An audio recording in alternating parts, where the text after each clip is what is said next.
Hey YouTube, what's up?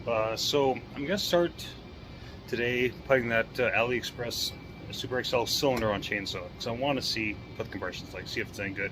So the test subject is the old XL12. This is actually a saw that I run and cut with. Uh, I've got about 9 more XL12s, but this one's kind of like just a Franken saw made of pieces, so I use it. The other ones are kind of collectible.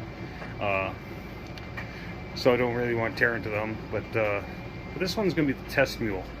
I'm going to do a compression test on it first, see what the stock cylinder is. This actually has a little bit of scoring in it on the piston. Not much, but just some carbon scoring, and I'm going to do a compression test just as a baseline. These saws seem to be all over the place. I have some that are 120, some are like 150, 160, but they all seem to generally be in that range. I'm guessing this one's probably going to hit about 130, 140. But we'll check. I'm going to pause the video and check the compression. Okay, so did a compression test. So it's sitting right about 140 psi, just under. That's probably what I expected. It's cold. The saws go cold. If it's warm, it'd probably go up a little higher. For you Homelite guys, this should be even though the saw has been repainted and mismatched, this is an early tank style. It's after the wick style, but before they went to the more standard fuel outlet like this on the tank. So I'm guessing this one's probably from 64, 65, at least the tank is. And it's got the early fuel cap knob on it too. But anyways, enough of that. I'm going to start tearing this down. There's enough videos on how to tear one of these down on YouTube, so I'm not about to do that. So yeah, I'll get back to you guys in a bit and see what happens. So just touch base again. I'm about 25 minutes into tearing this thing apart. This thing was filthy. I don't think I've actually really ever had it apart this far except change crank seals. But yeah, it's been a little bit of work cleaning up. So 25 minutes to take one of these apart at this point is much. I've taken these apart lots, so they come apart pretty easy, just not this one.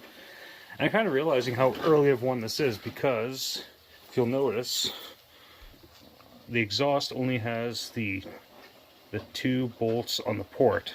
The later cylinders had the third one up here, kind of like a replacement, and this is a Super XL cylinder, but you know what I mean. It's got that third screw hole. I also noticed too, this tank originally was a wick style system that had a conversion done. So that's where the wick pickup would have been, and then that got blocked off with this bolt, and then this was added. So that's why this is quite a bit different than other pickups.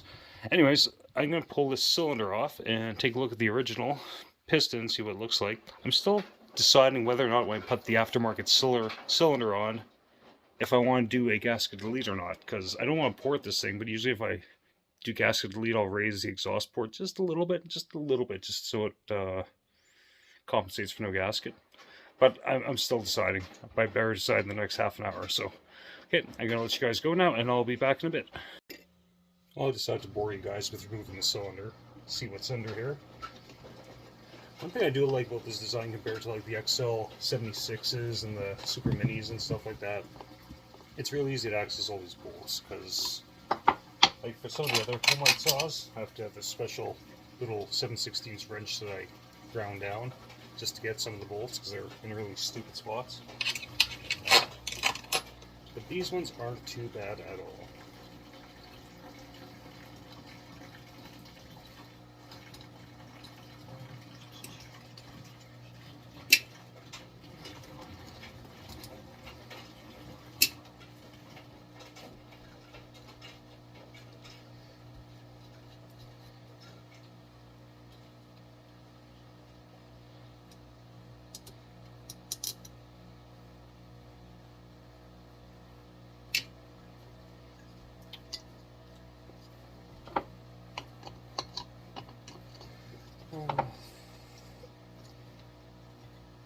Dude, on this cylinder's here, really good cleanup. It's grimy as hell. Really think about purchasing an ultrasonic cleaner to clean this stuff, but I'm cheap and I've been really deciding whether or not I want one, because you read reviews and some people say they're crap, some people say they're good, depending on the model. Because the one I want to look at is I think 130 bucks Canadian, 3-liter capacity, but I'd be able to do cylinders and stuff and other miscellaneous chainsaw parts. Okay, so I'm going to pop the cylinder off hopefully. Ooh, it's tight. Very tight. Very tight.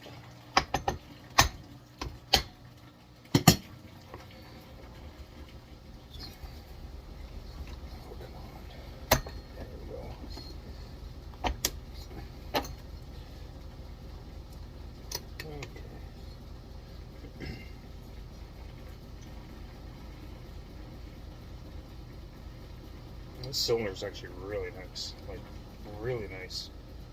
It's actually surprisingly clean too, if you can see in there. I've never had this apart.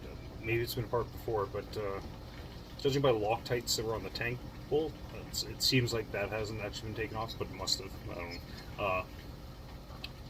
But yeah, it's pretty clean. Maybe it's been replaced, but I'm surprised how clean it is. Usually when you pull on, they're caked all to hell with carbon in the bottom. As for the piston, I'll bring you in closer for that. So on the piston, piston's not bad. It's got some, must have sucked up some crap on the transfers. That's definitely from the transfers. Rings are all free though. There's not too much carbon on the top. I've seen a lot worse. That side, some discoloration from the transfers, but no grooves.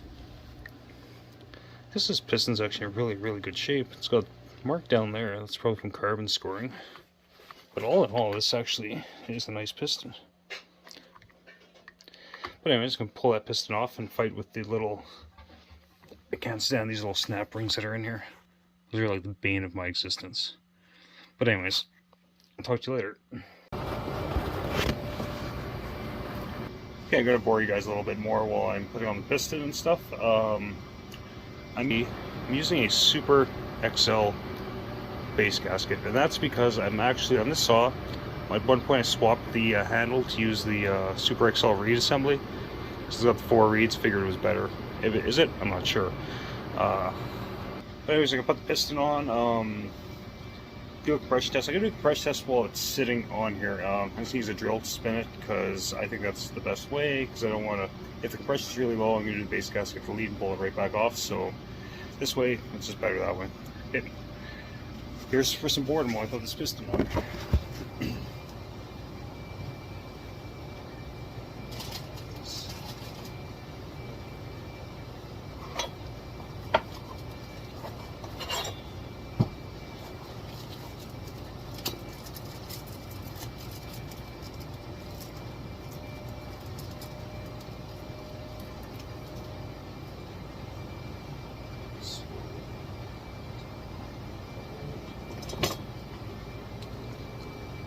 I much prefer these over the little snap rings that Homelite use stock. These are so much easier to use.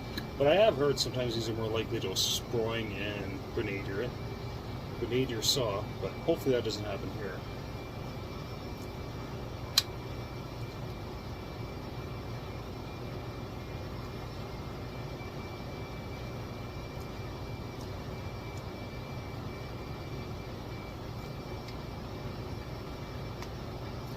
This guy in here. Try that again. See how many tries this will take. Maybe I should put this off camera or edit it so it only takes one try. Like, haha, perfect. It'd be nice if they put the little notch in here, but they don't. Oh, you son of a bitch. You son of a bitch. Try the other way. Maybe that'll work better somehow. Doesn't matter, but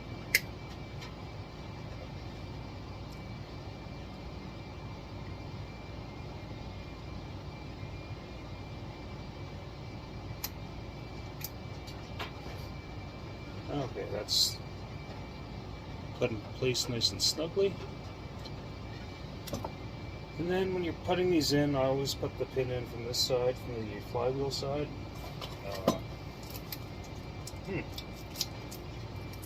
One thing I'll note about this pin, it's hollow all the way through. Homelite pins are not. They're closed on one side, and usually the closed side I'll put on the exhaust side so it doesn't keep picking up carbon and start caking inside of the wrist pin, because if that's full of carbon and a piece falls out, then boom, your piston's not toast, but I mean, no one likes to score a piston. So, but either way, we will use this one, or maybe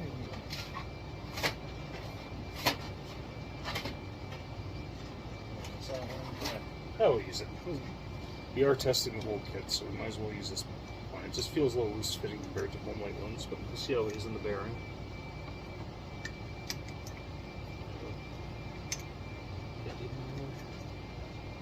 It's not bad. It's not bad at all. Okay, so it's time to fight with another little clip.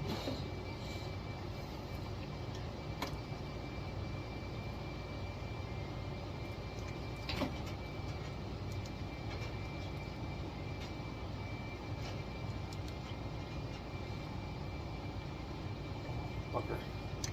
You little bugger.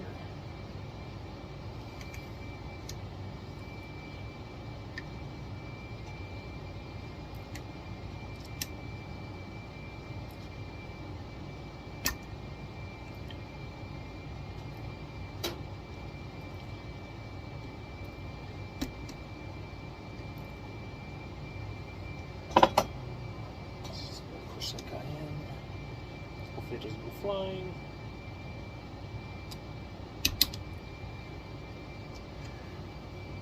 Okay, that's nicely sitting in the groove. I just gotta pause you guys for a second there. I just gotta do a little errand. Okay, I am back. So we got this piston on, both clips on. Is what it is. We'll get some rings on. I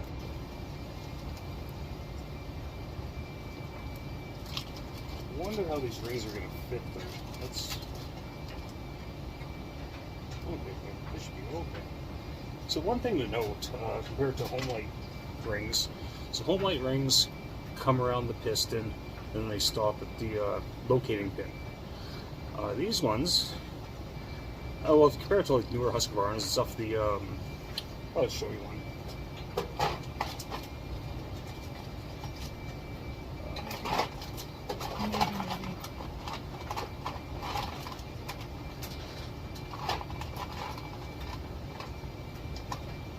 Newer Husqvarnas, they only have a locating pin that goes halfway through the ring landing, and they got that little, you can see that little step. So the end gap on the piston ring is very small because it can just kind of sit. The pin just sits in there. On this aftermarket one, this might be a really good thing and be good for compression. The pin doesn't go out that far, but this ring, if you look at it, you can see that. Kind of will close up over top of that locating pin, which might aid in compression. We'll see. Maybe this thing will only have 120 pounds of compression. Who knows? Get these rings on carefully. Although I do have many other rings for these. Good note, on Super XLs, if you get piston rings for a Husqvarna 55, you can take them and, because that little step I showed you in the other one, you kind of have to file that back, just file fit them to fit. But that way, that's kind of a good thing because you can fit them really nice and tight, tighter than the OEM Homelite ones. I've been doing that for a while, and honestly, those piston rings I just get off eBay cheap, package of 10 for like $8, and I've never had a problem with them. Never once. Okay, that's one ring. 2 rings.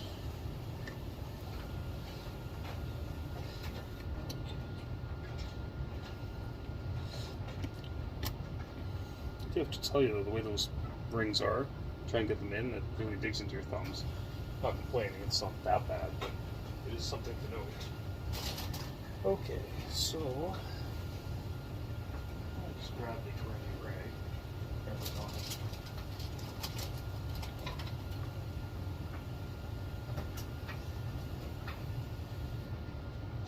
on. Now let's put some oil on this guy. All I use for assembly lube is because I had it from my Polaris razors as man dry fluid. I've been using it for a long time because I'm not going to use it for anything else anymore. Let's get some of the rings. The rings all happy and oily.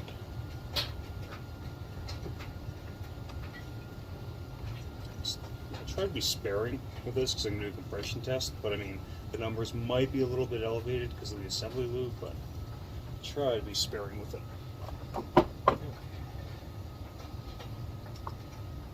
Another thing I want to get one day is ring compressors. It's easy on this, but some Homelites, this does not work too well. Or saws where the locating pins are in different locations, that's kind of a pain in the butt.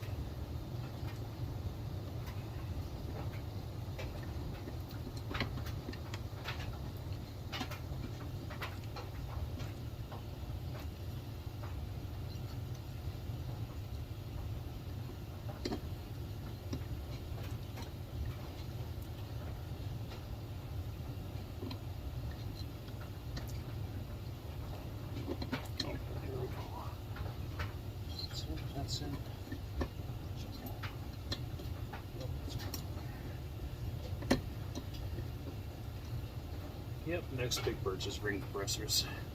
Those little plastic things that they sell. I've seen Leon use them, I've seen other people use them. They work really well, or they seem to anyways. I don't know why I'm having problems with this bottom ring though, because it's too big, but the first one went in no problem.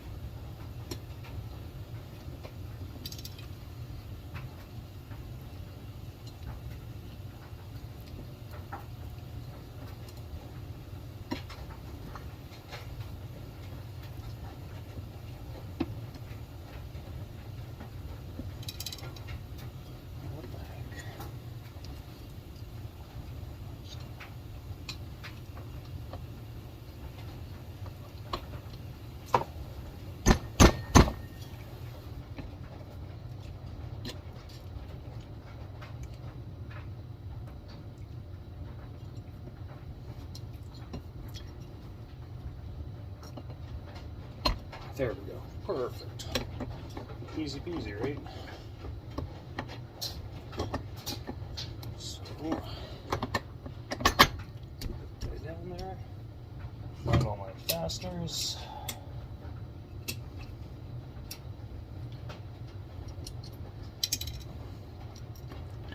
Luckily I didn't lose any lock washers, not that 1/4 inch lock washers are hard to find. It's fairly common. Okay.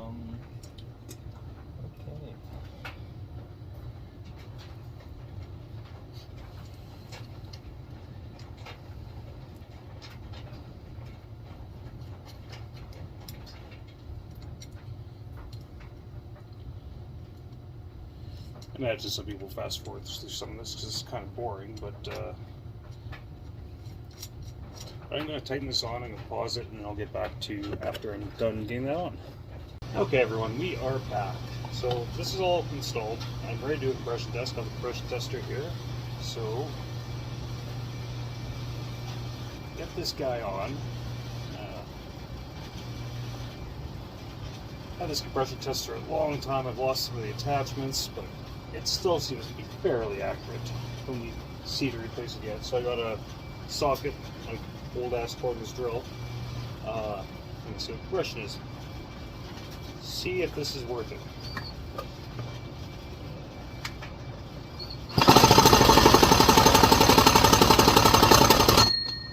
So that was a really good ride. Let's find out what this lever is together. See how bad it is. See how good it is. Who knows? So what do we got here? Oh, that's not good. So we're running at about, we'll call that like 135 psi. Is that bad? It's not great, but the rings still have to be set in. But I think on this I'm going to do a gasket delete because I think that, well, that should raise it a bit. I mean, that's not great. I mean, definitely will run like that, and they run fine. These aren't exactly super screamer saws anyways, but so I'm going to take the cylinder off, do a gasket delete, and then we'll do a compression test again. Why not? Okay, talk to you in a bit. Okay, so I got the motive seal on. Took out the base gasket. It's actually out to note, like, this is a brand new Super XL gasket that I have. Put micrometers on them. That's like 39 thousandths of an inch thick. That's a little bigger than a 32nd of an inch. I'm in Canada, so maybe I should tell you what that is in metric. That's like 0.72 millimeters, whatever the fuck that is, because I've lived in Canada all my life. Metric system's been here all my life, but I don't fucking use the metric system. Most Canadians actually don't. The government does, but most Canadians don't. I weigh myself in pounds. I'm 6'1". We don't, miles per hour we don't usually use, but anyways, like measurements at work and stuff, we use feet and inches. But yeah, so these are like 32nd of an inch thick. In comparison to like the later Homelite designs, now this is a gasket for a Homelite Super XL 922, and put the mic on that.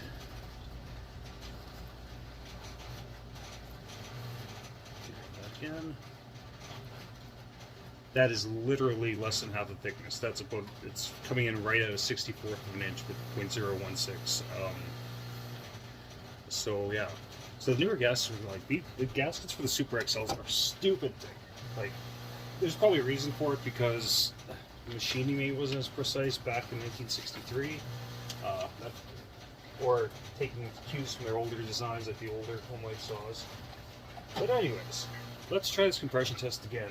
So last time we had about 130 psi. So now we lost about a 32nd of an inch.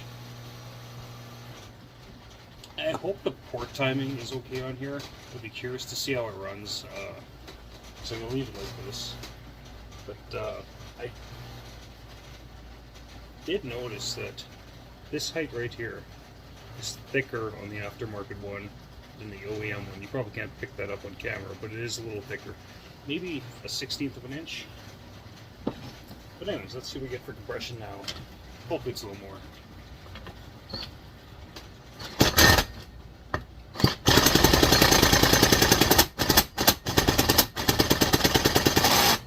The drill thinks it's more, I think. So what did that 32nd of an inch do? Well, look at that.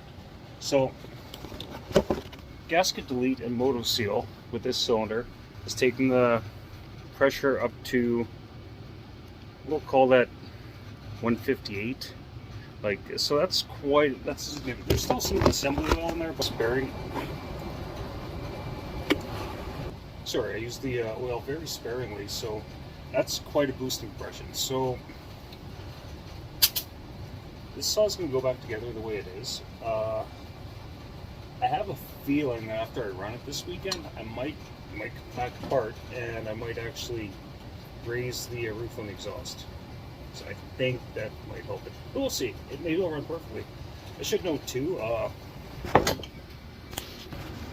on this saw, one thing I did is I didn't really run much with this yet, but this is actually an 8-tooth rim. 3/8 8-tooth. So we'll see what happens with that. But I'm going to clean this up a little more before I reassemble it. There's all kinds of fucking crud in there. Maybe take the clutch off, but anyways, it's apart. Might as well clean it. And so yeah, that's the end of the video. But like this thing, $53 shipped to my door in Edmonton, Alberta, Canada. And now it's got over 150 pounds of compression, which stock these maximum only had 155. Like, that was the upper end if you had a good one. Most of them were like 130, 140 right from the factory. So for the price, $53, for most of you watching this, they're probably in the States, that'd be like probably $40 to your door, I would imagine. Yeah, I might actually buy a couple more of these because just keep them around. I don't cut a ton of these saws because really, there are some people on Facebook and stuff that run Super XL. Oh, it's such a beast! It's a beast. And you know what? They're good saws. I'm not bashing the Super XL or the XL12 because they are good, reliable saws. When compared to other Homelite saws in the 58cc saws, like something like one of my many XL76s, an XL76 will outcut a Super XL every day of the week. Like, it's not even comparison. They are so much faster. They have more torque, more RPM. They're just a good saw. Like, and so is Super XL. Just this is a lot funner to cut with than one of those. And those can pull a 24-inch bar, no problem, all day long with a full house chain. Super XL can, but it does struggle. You're gonna stall at the clutch, and that's not good for you. But anyways, I hope someone got some information in the video if they were on the fence about buying one of these. Got some information. So I'm gonna put this back together, and this weekend I got a crap ton of cutting to do. This saw's gonna go. We're gonna run a couple tanks through it. Just cut cookies. Just fucking go crazy with it. Until I see you guys next time, enjoy playing with chainsaws, and I will too. I got more projects this week. There might be more videos coming on, some other stuff I have to do. But please like and subscribe. That'd mean a lot to me. I'm not trying to make money off YouTube. It's a hobby. I just want to see how many subscribers I can get and how many views I can get. So that's it. Take care, everybody. Talk to you later. Bye.